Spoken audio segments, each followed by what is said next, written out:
ସାଙ୍ଗମାନେ ଜୟ ଜଗନ୍ନାଥ। ଶୁଭ ସନ୍ଧ୍ୟାରେ ସାଙ୍ଗମାନେ, ମୁଁ ସଞ୍ଜୟ କୁମାର ମଲ୍ଲିକ, ଆପଣଙ୍କ ଭାଉଜ ସ୍ୱାଗତିକା ମଲ୍ଲିକ ଆମ ୟୁଟ୍ୟୁବ୍ ଚ୍ୟାନେଲ୍ ତରଫରୁ ଆପଣମାନଙ୍କୁ ସ୍ୱାଗତ। ସାଙ୍ଗମାନେ, ଆଜି ଆପଣମାନଙ୍କ ପାଇଁ ଢଗଧମାଲ ପ୍ରଶ୍ନ ଆଣିଛୁ। ଆପଣମାନେ ଶୁଣନ୍ତୁ, ମଜା ନିଅନ୍ତୁ। ଭାଉଜ ପୁରା ରେଡ଼ି ହେଇକି ବସିଛନ୍ତି ଯେ କି ପ୍ରଶ୍ନର ଉତ୍ତର ଦେବା ପାଇଁ, କିନ୍ତୁ ଭାଉଜ କହିପାରିବେ କି ନାହିଁ ସେ କଥା ତ ଭାଉଜ ହିଁ କହିବେ। ଯାଉ ସାଙ୍ଗମାନେ, ଆପଣମାନେ ଯଦି ଆମ ଚ୍ୟାନେଲକୁ ନୂଆ ଆସିଥାନ୍ତି, ପ୍ଲିଜ୍ ଏଇଭଳି ଢଗଧମାଲ ପ୍ରଶ୍ନ ଦେଖିବାକୁ ହେଲେ ଆପଣମାନଙ୍କୁ ଆମ ଚ୍ୟାନେଲକୁ ସବସ୍କ୍ରାଇବ୍ କରିବାକୁ ପଡ଼ିବ। କାରଣ ସବସ୍କ୍ରାଇବ୍ କରିଦେଲେ ଆପଣମାନଙ୍କ ପାଖରେ ୟୁଟ୍ୟୁବ୍ ସର୍ବପ୍ରଥମେ ନୋଟିଫିକେସନ୍ଟି ପଠାଇଦେବ। ଆପଣମାନେ ଆମ ଭିଡ଼ିଓଟିକୁ ଦେଖିବାର ସୁଯୋଗ ପାଇପାରିବେ। ତାହେଲେ ସାଙ୍ଗମାନେ, ଭାଉଜ ହଁ ମାରୁଛନ୍ତି କିନ୍ତୁ ପାଟି ଖୋଲୁନାହାନ୍ତି, ହସୁଛନ୍ତି। ଦେଖନ୍ତୁ ସାଙ୍ଗମାନେ ଆଜି ଢଗ ପ୍ରଶ୍ନଟି ବହୁତ ସୁନ୍ଦର ଅଛି। ଆପଣମାନେ ଟିକେ ଦିମାଗ ଲଗାଇଲେ ପ୍ରଶ୍ନର ଉତ୍ତର ଦେଇଦେବେ ବୋଲି ଆମେ ଆଶା ରଖିଛୁ।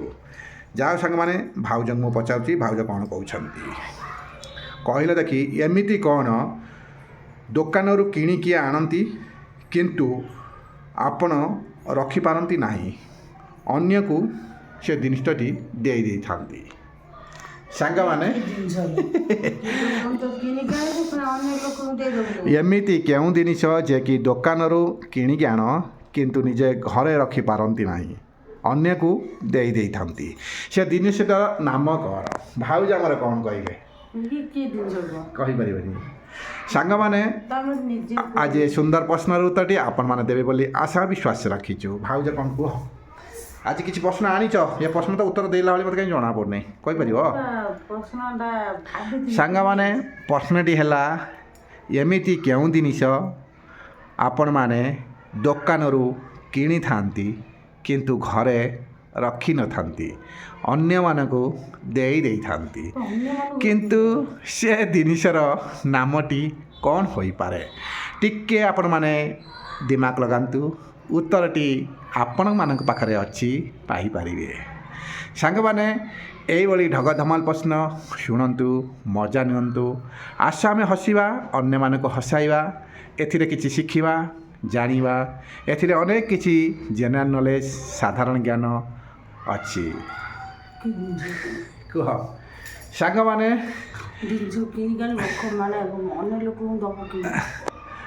କହିପାରିବନି?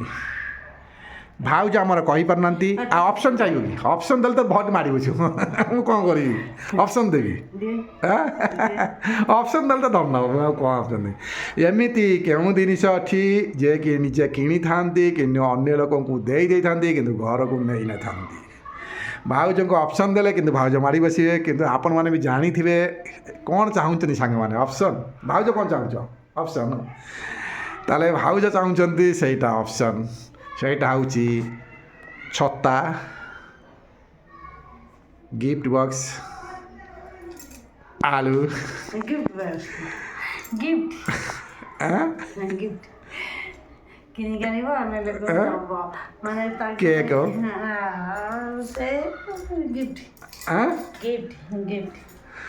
ସାଙ୍ଗମାନେ, ମୁଁ ପ୍ରଶ୍ନଟି ଷ୍ଟାର୍ଟ କରୁ କରୁ ଭାଉଜ କ'ଣ କହିଦେଲେନି ଗିଫ୍ଟ ବକ୍ସ। କେମିତି? ତମେ ଗିଫ୍ଟ ନେଇକି ଆସିବ ନା? ହଁ, ତାକୁ ଦବା ପାଇଁ ଆଣିଥିବ ନା, ଘରକୁ ତାକୁ ଦେଇଦବ। ସାଙ୍ଗମାନେ, ଭାଉଜ କହୁଛନ୍ତି ଗିଫ୍ଟ ବକ୍ସ। ଏଇଟା କ'ଣ ରାଇଟ୍ ଆନ୍ସର୍? ଆପଣମାନେ ପକ୍କା କମେଣ୍ଟ ବକ୍ସରେ ଲେଖନ୍ତୁ। ଭାଉଜ ଯଦି ରାଇଟ୍ କହିଥାନ୍ତି, ଆପଣମାନେ ଭାବୁଥାନ୍ତି, ତାହେଲେ ଭାଉଜ ଆମର ଠିକ୍ କହିଛନ୍ତି ବୋଲି ଲେଖିପାରନ୍ତି। ନହେଲେ ଆପଣମାନେ ଯାହା ଜାଣିଛନ୍ତି ସାଙ୍ଗମାନେ କୁହନ୍ତୁ। ଭାଉଜ ଆମର ଯଦି କହିଦେଇଥାନ୍ତି କିନ୍ତୁ ଗୋଟିଏ କହିଦେଇଥାନ୍ତି, କିନ୍ତୁ ଅନେକ କିଛି ଉତ୍ତର ଆସିବ ସାଙ୍ଗମାନେ। ଅନେକ କିଛି ଆପଣମାନେ ଭାବି ନିଅନ୍ତୁ, ଏଥିରେ ଅନେକ କିଛି ଉତ୍ତର ଅଛି, ଆସିଯିବ। ନା କ'ଣ କହୁଛ? ଆଉ ଥିବ ନା ନାହିଁ? ହଁ ଥିବ। ମୋ ମୁଣ୍ଡ ଟିକେ ପଶୁନି ଆଉ। ମୁଣ୍ଡର ପଶୁନି ନା? ତମର କାହିଁ ପଶୁନି? ଦେଖନ୍ତୁ ସାଙ୍ଗମାନେ, ତମେ ମୋ ମୁଣ୍ଡଟା ଟେନସନ୍ ଦେଇଛ। ଯାଉ ସାଙ୍ଗମାନେ, ଆଜି ପ୍ରଶ୍ନଟି ଆପଣଙ୍କ ମନ ଛୁଆଁ ହୋଇଥିବ ବୋଲି ଆମେ ଆଶା ବିଶ୍ୱାସ ରଖିଛୁ। ଯେ କି ପ୍ରଥମ ଢଗ ପ୍ରଶ୍ନ ସରିଯାଇଛି। ଭାଉଜଙ୍କ ପାଇଁ କିଛି ସମୟ ନେଇଥାନ୍ତି କିନ୍ତୁ ସେ ଉତ୍ତରଟି ନା ପ୍ରଶ୍ନଟି ପଚାରିଥାନ୍ତେ, କିନ୍ତୁ ଏମିତି ଭାଉଜ ପ୍ରଶ୍ନଟି ଭାବିଥିଲେ କିନ୍ତୁ ଭୁଲି ଯାଇଛନ୍ତି। ଯାଉ ସାଙ୍ଗମାନେ, ମୁଁ ଏବେ ସେକେଣ୍ଡ ପ୍ରଶ୍ନରେ ପହଞ୍ଚିଗଲି ଆପଣମାନଙ୍କୁ ପଚାରିବା ପାଇଁ। ଆପଣମାନେ ଭଲ ଭାବରେ ପ୍ରଶ୍ନଟି ଶୁଣନ୍ତୁ କିନ୍ତୁ ଉତ୍ତର ବକ୍ସରେ ଲେଖିଦିଅନ୍ତୁ। ଆପଣମାନଙ୍କ ପାଇଁ ଆମ କମେଣ୍ଟ ବକ୍ସଟି ସବୁଦିନ ପାଇଁ ଖୋଲା ରଖିଛୁ, କିନ୍ତୁ କମେଣ୍ଟ ଦେଇ ଦେଇ ଚାଲନ୍ତୁ, ଆମେ ଖାଲି ଦେଖି ଦେଖି ଚାଲୁ।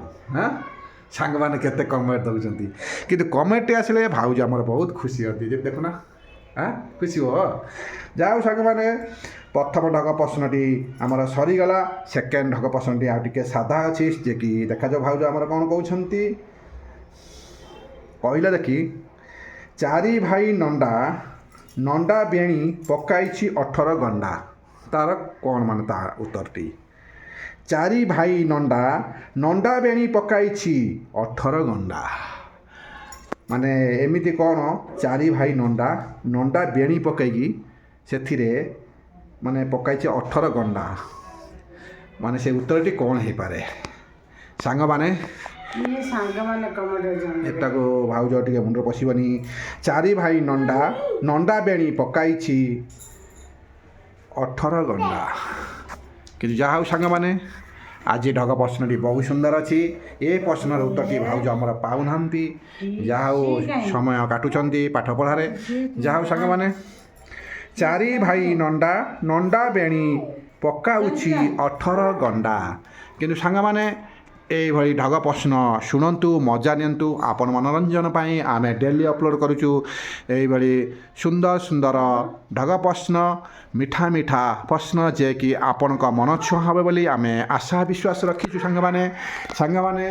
ଯାହା ହଉ ଏଇଭଳି ଢଗ ପ୍ରଶ୍ନ ଆପଣମାନଙ୍କୁ ଶୁଣିବାକୁ ହେଲେ ପ୍ଲିଜ୍ ଚ୍ୟାନେଲକୁ ସବସ୍କ୍ରାଇବ୍ କରିନିଅନ୍ତୁ ଏବଂ ଅଲ୍ ନୋଟିଫିକେସନ୍ଟିକୁ ଅନ୍ କରିଦିଅନ୍ତୁ। ୟୁଟ୍ୟୁବ୍ ଆପଣମାନଙ୍କ ପାଖରେ ସର୍ବପ୍ରଥମେ ଆମ ଭିଡ଼ିଓଟିକୁ ପଠାଇଦେବ, ଆପଣମାନେ ଦେଖିବାର ସୁଯୋଗ ପାଇପାରିବେ, ଯେ କି ନୋଟିଫିକେସନ୍ ଆକାରରେ ଆପଣମାନେ ଦେଖିପାରିବେ। ଯାହା ହଉ ସାଙ୍ଗମାନେ, ଆଜି ଭାଉଜଙ୍କୁ ମୁଁ 2ଟି ପ୍ରଶ୍ନ କରିଥିଲି, କିନ୍ତୁ ଭାଉଜ ଯାହା ଯେମିତି ଉତ୍ତର ଦେଇଛନ୍ତି ପ୍ରଥମ ଢଗ ପ୍ରଶ୍ନର, ସେଟା ଠିକ୍ ଅଛି କି ନାହିଁ ଆପଣମାନେ କମେଣ୍ଟ ଦେଲା ପରେ ଜଣାପଡ଼ିବ। କିନ୍ତୁ ସେକେଣ୍ଡ ପ୍ରଶ୍ନର ଉତ୍ତରଟି କହିପାରିନାହାନ୍ତି। ସେ ସେକେଣ୍ଡ ପ୍ରଶ୍ନଟି ଟିକେ ମୁଣ୍ଡରେ ପଶିବା କଷ୍ଟ ହୋଇଯାଇଛି ଭାଉଜଙ୍କ ପାଇଁ। ଯାହା ସାଙ୍ଗମାନେ, ଆପଣମାନେ ଭଲ ଭାବରେ ଶୁଣନ୍ତୁ, ବୁଝନ୍ତୁ ଏବଂ କମେଣ୍ଟ ବକ୍ସରେ ଲେଖିଦିଅନ୍ତୁ। କିନ୍ତୁ ସାଙ୍ଗମାନେ, ଶେଷ ଥର ପାଇଁ ଆଉ ଥରେ ମୁଁ ସେ ପ୍ରଶ୍ନଟି ପଚାରି ଦେଉଛି। କହିଲେ ଦେଖି, ଚାରି ଭାଇ ନଣ୍ଡା, ନଣ୍ଡା ବେଣୀ ପକାଉଛି 18 ଗଣ୍ଡା। ସେଇଟା କ'ଣ ହୋଇପାରେ? ସେଟା ସାଙ୍ଗମାନେ କମେଣ୍ଟରେ ଜଣେଇବେ। ଭାଉଜ ଆମର କ'ଣ କହୁଛନ୍ତି ଶୁଣନ୍ତୁ। ହଁ, ମୋ ସାଙ୍ଗମାନଙ୍କ ଉପରେ ପୁରା ଭରସା ଅଛି, କିନ୍ତୁ କମେଣ୍ଟ ବକ୍ସରେ ଲେଖିବେ ବୋଲି ଆମେ ଜାଣୁ ସାଙ୍ଗମାନେ। ଆପଣମାନେ ଆମର ବେଷ୍ଟ ଫ୍ରେଣ୍ଡ, କେବେ ହେଲେ ଅବହେଳା ନ କରି କମେଣ୍ଟ ବକ୍ସରେ ଲେଖିଦେବେ। କିନ୍ତୁ ଆମେମାନେ ଦେଖୁଛୁ ଯେ କି ବେଷ୍ଟ ଫ୍ରେଣ୍ଡ କେବେ ହେଲେ ଅବହେଳା ନ କରି କମେଣ୍ଟ ବକ୍ସରେ ଲେଖୁଛନ୍ତି, ଆମେ ଦେଖୁଛୁ ଏବଂ ଜାଣିପାରୁଛୁ। କାରଣ ଯେଉଁ ବେଷ୍ଟ ଫ୍ରେଣ୍ଡ ଥରେ କମେଣ୍ଟ ଲେଖୁଛନ୍ତି, ଦ୍ୱିତୀୟ ଥର, ତୃତୀୟ ଥର, ଏଭଳି ଅନେକ ଥର ଆସୁଛି, ଆମେ ଜାଣିପାରୁଛୁ ଆପଣମାନେ ଆମର ବେଷ୍ଟ ଫ୍ରେଣ୍ଡ ବୋଲି। ସାଙ୍ଗମାନେ, ଏତିକି ରିକ୍ୱେଷ୍ଟ, ଆପଣମାନେ କେଉଁ ଜାଗାରୁ କମେଣ୍ଟ ଲେଖୁଛନ୍ତି ଲେଖିପାରନ୍ତି, ନହେଲେ ଉତ୍ତରଟି ଯାହା ଜାଣିଛନ୍ତି ଲେଖିପାରନ୍ତି।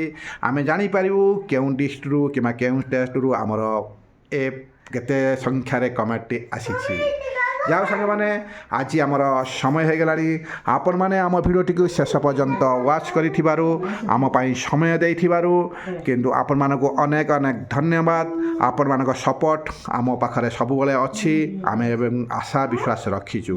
ତାହେଲେ ସାଙ୍ଗମାନେ, ଏବେ ଆମେ ରହିବୁ, ଆଗାମୀ ଭିଡ଼ିଓକୁ ଅପେକ୍ଷା ରୁହନ୍ତୁ, ନା କ'ଣ କହୁଛ?